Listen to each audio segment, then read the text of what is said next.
What's up, everyone? Big Bob here with Tales of a King, man. It's Saturday, January 14th. We're about to head out to Hesperia, California, which is actually not too far from us, and do Tales of a King with one of my friends, Larry. You guys might know him. He has a beautiful street glide. So a couple of things going on. First of all, we want to thank our sponsors, Factory 47. We appreciate them coming on board with us and supporting us and believing in what we do. You guys make sure to check them out. The link is below for all your accessories, handlebars, everything. Also, Cycle Smiths Inc. Thank you to them as well for jumping on board with us. You guys check them out. A lot of you guys, they're known for their waffle boards, which are their floorboards, and that's what I rock on my Road King as well. So a few things coming up. We're supposed to do 2 episodes today, but obviously with the weather being the way it is, we had to cancel in Los Angeles, and we're going to stay local right here and knock out this one.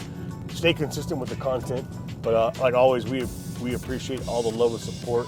If there's anything you guys would like to see, or maybe you want us to interview somebody or a company, let us know. It doesn't mean we're going to do it, but let us know, and we'll take a look at it and see what's going on. But you guys have a good weekend, and you guys stay blessed. We'll talk to you soon.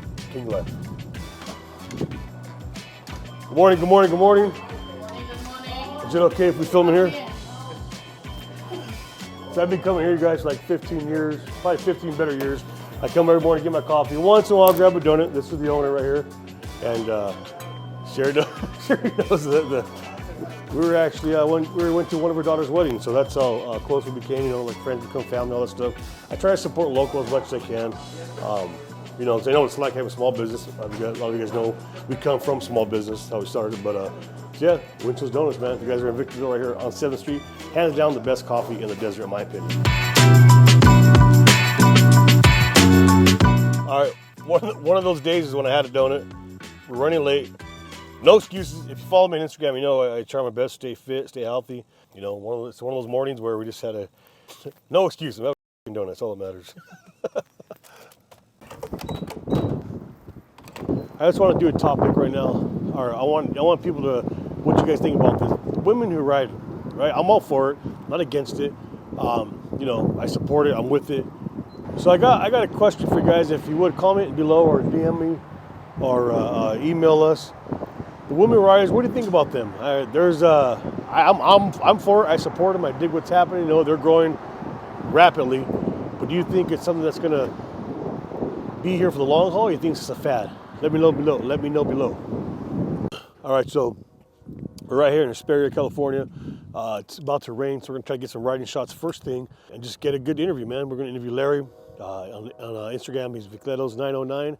Larry's been riding for a lot of years, has a lot of miles under his belt. A lot of you guys might know him. His bike wins at every freaking show. But again, he rides that bike everywhere. He's ridden in Vegas, up and down California, Arizona. Look at that.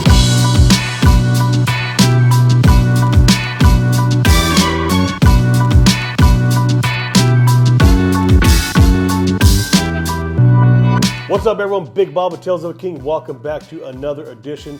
Thank you guys so much for all the love and support, man. It's such a blessing hearing all the feedback, the DMs, and emails, and on YouTube and everything. Thank you. Thank you to our sponsors, Factory 47. You guys hit the link below. Make sure to check them out for all your motorcycle needs and accessories. Also, thank you to Cycle Smiths Inc.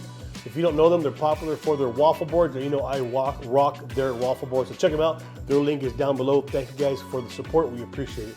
So today we're in Hesperia, California, up the street, not too far from the house, but it felt like it took us 2 days to get here. Huh. The weather's crazy right now, so we got some shots of Larry riding, and now it's starting to drizzle a little bit. Larry, how you doing, man? Thanks for having us. Thanks for having me. So. Yeah, hell yeah. So how you been, man? Good. So just here, trying to stay dry. Now your 2004 electric glide. Yes, not street glide. They're pretty similar to all. Very similar, yeah. What are some of the differences you think that make it one or the other? I'm not sure. I know this came with a touring pack. Back in 2004, I don't know if a street glide came with a touring pack. This came with a touring pack, and the center console was a little different on the gas tank. Other than that, I really don't know the difference between the two. And this isn't your first bike, right? No, I had it was a Heritage. It was a Heritage I bought about 5 years ago. And it was flat black when I bought it. Okay. It was actually, it wasn't even a real Harley. It was a special construction. Okay. It was like a Craft Tech frame, but every single thing on it was Harley. Like the tank, the motor, it had the 80-inch Evo with a 5-speed. I tore it apart, repainted it, and my friends called it the Yamaha Harley because it wasn't a true Harley, so they called it the Yamaha Harley. And so, I painted it and I put a nice paint job on it and put some wheels, some fat spokes, some apes, and I made it look good, for what it was. I got it for pretty cheap, rode it around for a while, and then I sold it for some decent money. And then I ended up getting this bike. Now, but you started off with like old cars and trucks, right? At a young age.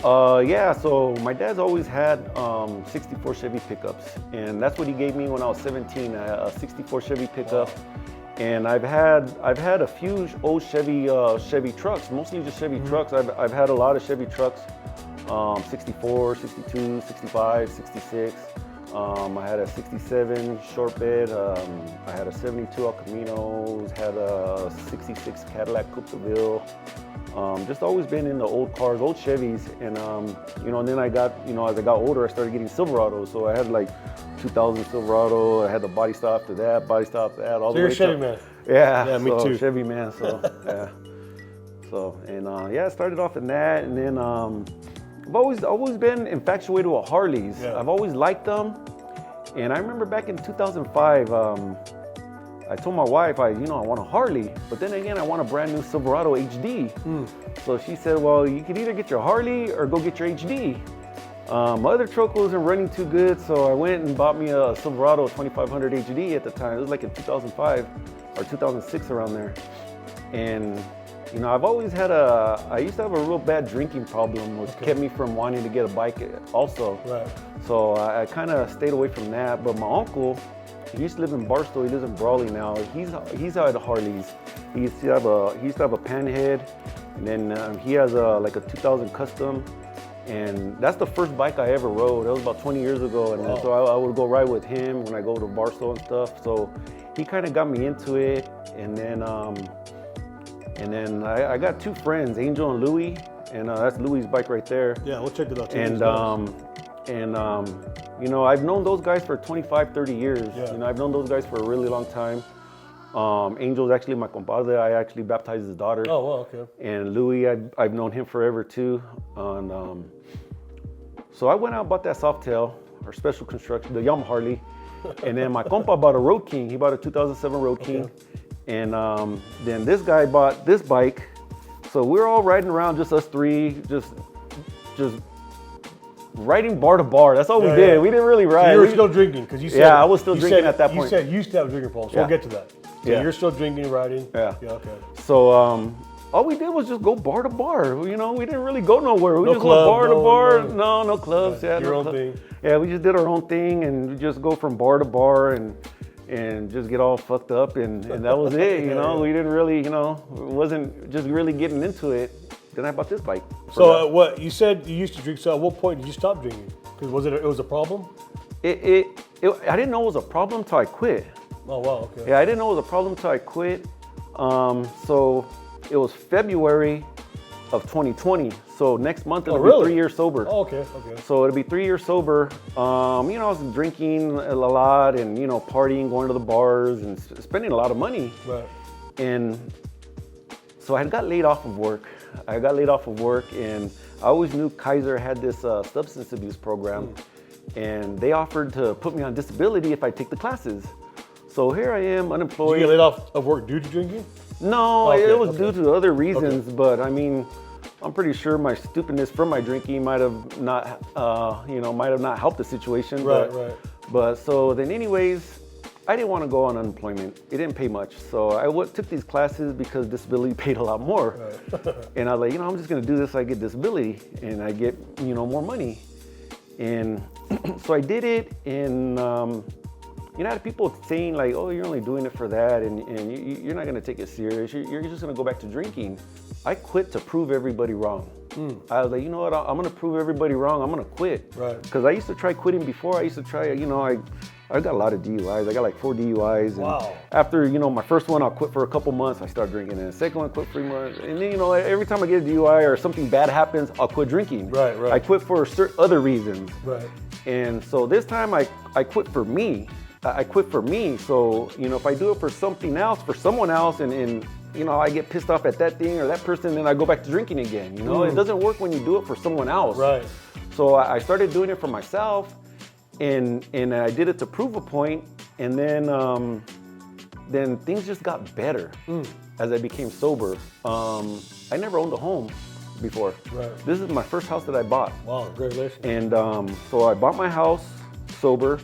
I bought that bike sober because that was another thing to keep me sober. It was, I quit in February of 2020, and I said, if I could stay sober till December, I'm gonna buy me another bike. Okay.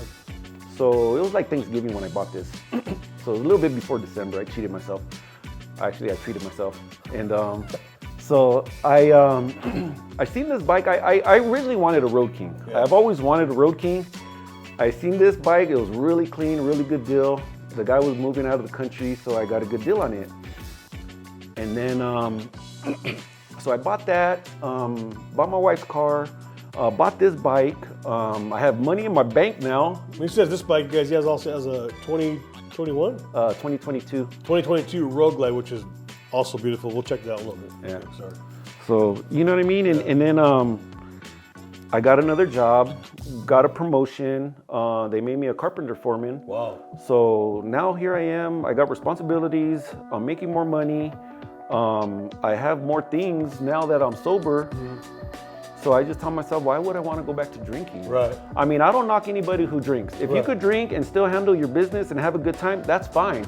I have friends that drink and it doesn't bother me. It doesn't bother me. I don't go sit there like try to preach to them, hey, you should quit drinking, you have a problem. No, to each his own. Right. I mean, if you drink and you like to have a good time, I wish I could do it.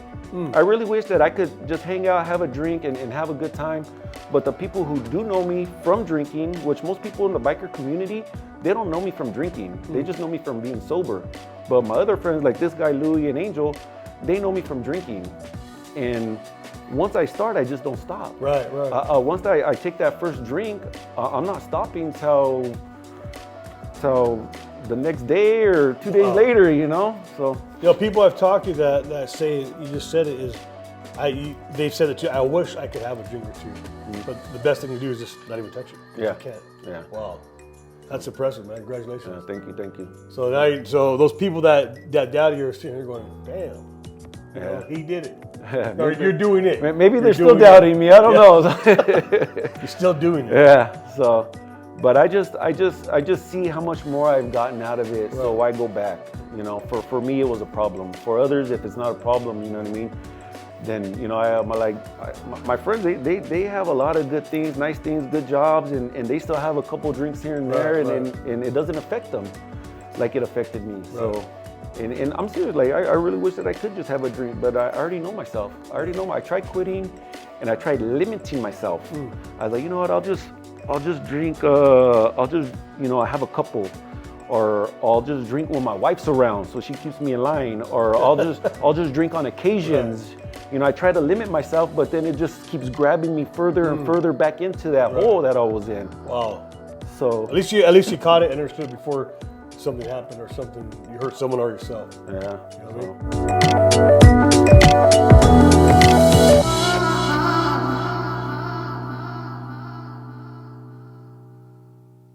That's awesome, Larry. Congratulations, man. 3 years and a lifetime to go? Yeah. Okay.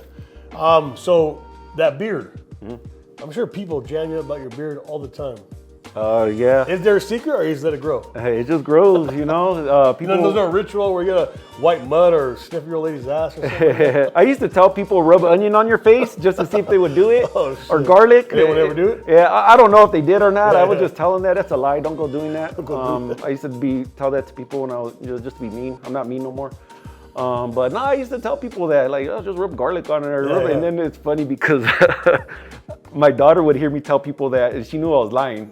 So her boyfriend wanted to grow a beard. Oh shit! She tells her boyfriend, "Oh yeah, my dad, he rubs onion on his face." And he would do it? I don't know. I don't know if he did it or not, but she said she did. She told him that. Yeah. And yeah, you know, it's weird because last Sunday I went to an event in the Derby Room in Pomona, and I'm hanging out at the bar. I'm having a Diet Coke and I'm eating my chips and dip. Bartender comes and asks me, "Hey, you want a beer?" I said, "Oh, no, thank you." I don't sit in there and tell everybody I don't drink. Right. I just say, no, thank you. She comes back a couple minutes later. She goes, "Oh, the reason why I asked is because the guy over there in the corner wants to buy you a beer." Thought it was a little weird and awkward, you know what I mean, and flattering. But I didn't want to make eye contact. And I just said, "Oh, you know what, thanks, but I don't drink, you know, so just tell him thank you, you know, I appreciate it, but I don't drink, so no thank you." And I just hurried up and ate my chips and dip and I left. You know? I didn't want to make eye contact. Yeah, so, but yeah, so I get all kinds of weird stuff like that. When I used to drink, guys would buy me beers all the time because of the beard. Yeah, it's pretty. It's like a sign of like. I don't know what it is. I don't know what it is, but I used to go through all different types of styles. You know, I had the handlebars, or I would just do the goatee, no mustache, or just a goatee, or.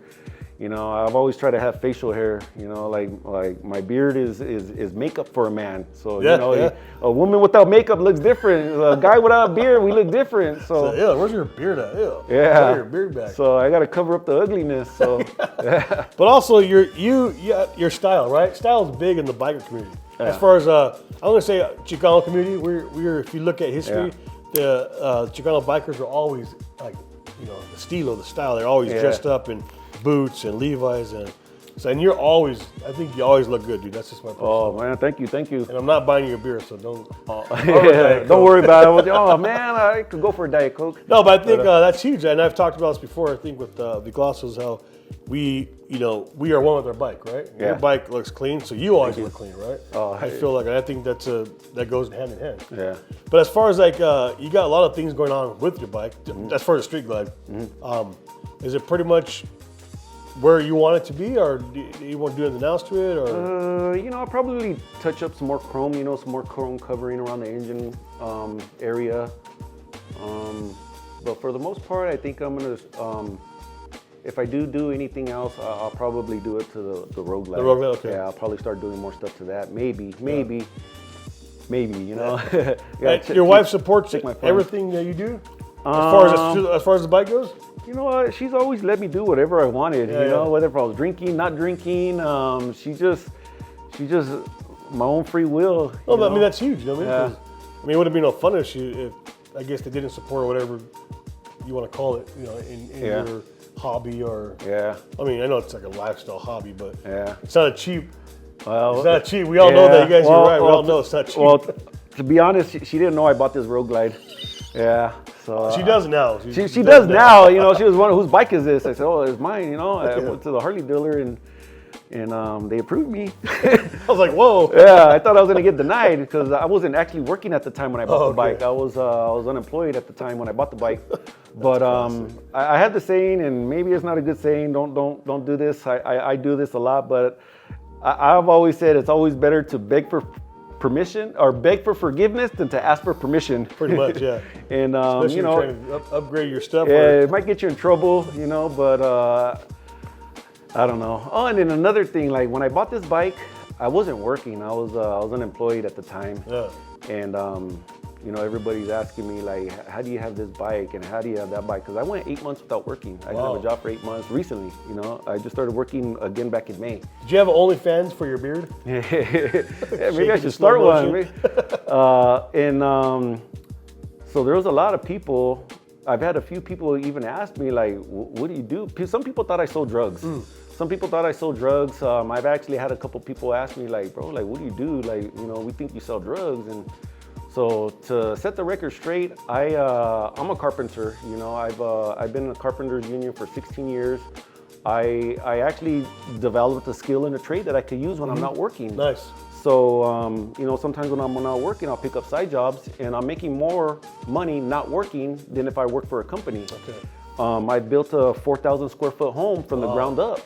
That's how I bought my Silverado. I have a 2017 Silverado. Actually, I sold it to my dad.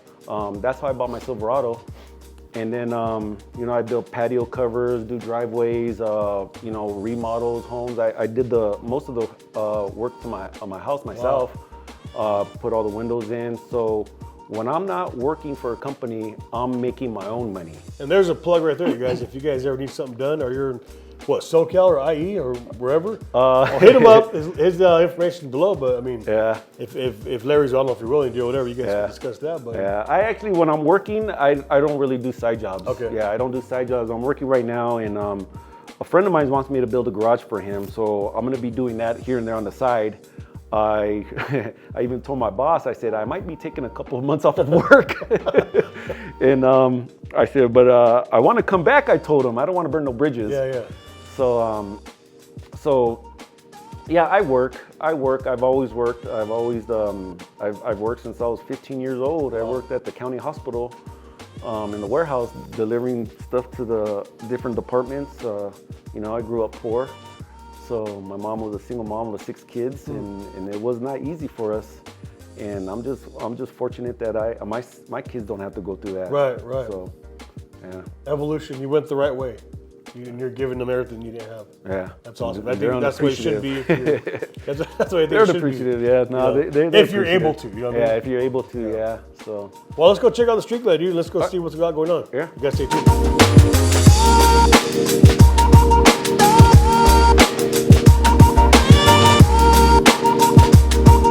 All right, man. So yeah, here we are. We're talking about it earlier. All the custom stuff you did to it. It's an 04 electric line. Yeah. And who did all the custom work? Well, originally, I did everything myself. I tore it apart. I got in an accident. My front fender, a car hit me. Okay. And it was originally black and gold. And instead of color matching it, I took the fender off and bought another one. And I started taking everything apart. I got this wild hair on my butt, and I said, you know, let's just take it apart. I took it to this painter, and I wanted to keep it black and gold.